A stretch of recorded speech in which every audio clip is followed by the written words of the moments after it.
আমি যদি অসম বুৰঞ্জীৰ পাত লুটিয়াই চাওঁ তেতিয়া অসমৰ বীৰসমূহৰ ভিতৰত আটাইতকৈ পৰাক্ৰমী বীৰৰ কথা ক'বলৈ গ'লে ঠিক এজনৰ কথাই মনলৈ আহে।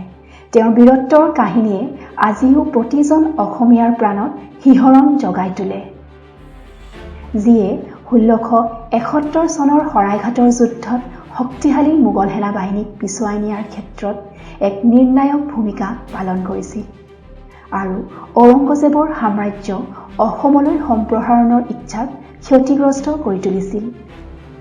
এইজনেই হৈছে আমাৰ অসমীয়াৰ গৌৰৱ মহাবীৰ লাচিত বৰফুকন। লাচিত বৰফুকনৰ জন্মদিনটো আমি সকলোৱে লাচিত দিৱস হিচাপে পালন কৰোঁ। আজি তেওঁৰ 400 বছৰীয়া জন্ম জয়ন্তী উপলক্ষে তেওঁৰ সোঁৱৰণিত বীৰজনাৰ বীৰত্বৰ কিছু কথা আমাৰ ভিডিঅ'ৰ জৰিয়তে প্ৰকাশ কৰিছোঁ। লাচিত বৰফুকন আছিল অসমৰ আহোম সাম্ৰাজ্যৰ এজন সেনাপতি। 1622 চনৰ 24 নৱেম্বৰৰ আজিৰ দিনটোতে মোমাই তামুলী বৰবৰুৱা আৰু কুন্তী মৰাণৰ ঘৰত লাচিত বৰফুকনৰ জন্ম হয় আৰু তেওঁ খুব কম বয়সতে সামৰিক বাহিনীত প্ৰৱেশ কৰিছিল। মানৱীয় আৰু সামৰিক কৌশলৰ শিক্ষা সমাপ্ত কৰাৰ লগে লগেই লাচিত বৰফুকনক খোলাধৰা বৰুৱা হিচাপে সেৱা আগবঢ়োৱাৰ দায়িত্ব দিয়া হৈছিল। বৰফুকনৰ পদত অধিষ্ঠিত হোৱাৰ পূৰ্বেই তেওঁ ঘোঁৰা বৰুৱা, শিমলুগুৰীয়া ফুকনৰ কামাণ্ডাৰ, ৰয়েল হৰ্চৰ অধীক্ষক আৰু ৰয়েল হাউচ হল্ড গাৰ্ডৰ অধীক্ষক আদি অন্যান্য গুৰুত্বপূৰ্ণ পদবীত কাৰ্যনিৰ্বাহ কৰিছিল। নিজৰ বীৰত্ব, সততা, কৰ্তব্যনিষ্ঠা আদি গুণৰ বলত আহোম ৰজা স্বৰ্গদেউ চক্ৰধ্বজ সিংহই তেওঁক আহোমৰ বৰসেনাপতি আৰু বৰফুকনৰ খিতাপ প্ৰদান কৰিছিল আৰু 1671 চনৰ বিখ্যাত শৰাইঘাটৰ ৰণত তেওঁক ঘাই সেনাপতি হিচাপে নিৰ্বাচন কৰে।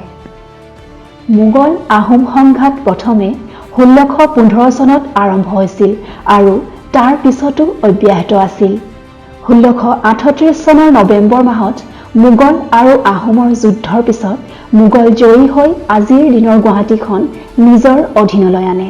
আহোম ৰজা চক্ৰধ্বজ সিংহই সমগ্ৰ অঞ্চলটোক মোগলৰ দখলৰ পৰা মুক্ত কৰাৰ সংকল্প ল'লে আৰু হেৰুৱা ভূমি পুনৰ লাভ কৰিবলৈ চেষ্টা কৰে। এইবাৰ তেওঁ লাচিত বৰফুকনক হেংদাং আগবঢ়াই দিছিল।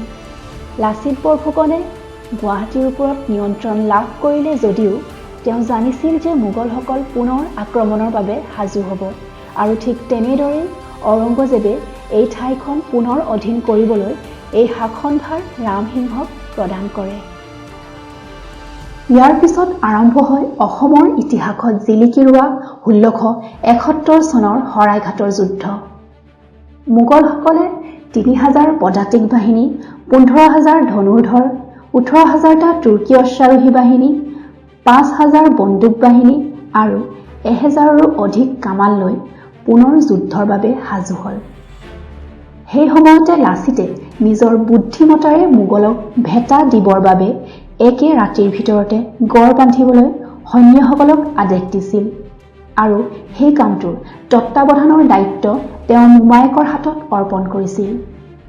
কিন্তু ৰাতি তেওঁ যেতিয়া চাবলৈ আহে তেতিয়া দেখে যে কামবোৰ আগবঢ়া নাই। মোমায়েকক তাৰ উত্তৰ বিচৰাত সৈন্যসকল ভাগৰুৱা হৈ পৰিছে বুলি অজুহাত দেখুৱালে।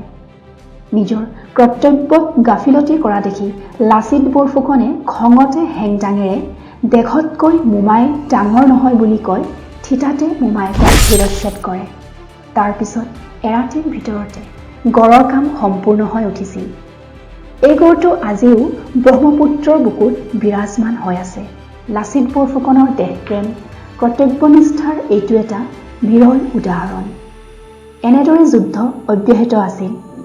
লাচিত বৰফুকন সেই সময়ত খুব দুৰ্বল হৈ পৰিছিল আৰু নৰিয়া গাৰে যুঁজি মোগল সৈন্যক পৰাস্ত কৰে। অৱশেষত মোগল সৈন্য গুৱাহাটী এৰি যাবলৈ বাধ্য হ'ল। নিজৰ বীৰত্ব আৰু সাহসেৰে শৰাইঘাটৰ যুদ্ধত জয়ী হৈ ঠিক এবছৰৰ পিছতেই 1672 চনত তেওঁৰ মৃত্যু হয় আৰু এই বীৰজনাক যোৰহাটৰ হোলোঙাপাৰত মৈদাম দিয়া হয়। অসমীয়া জাতি জীয়াই থকালৈ তেওঁৰ দেশপ্ৰেম, জাতীয়তাবোধ চিৰদিন আমাৰ তেজত বৈ ৰ'ব। আমাৰ ফালৰ পৰা তেওঁলৈ সশ্ৰদ্ধ প্ৰণাম।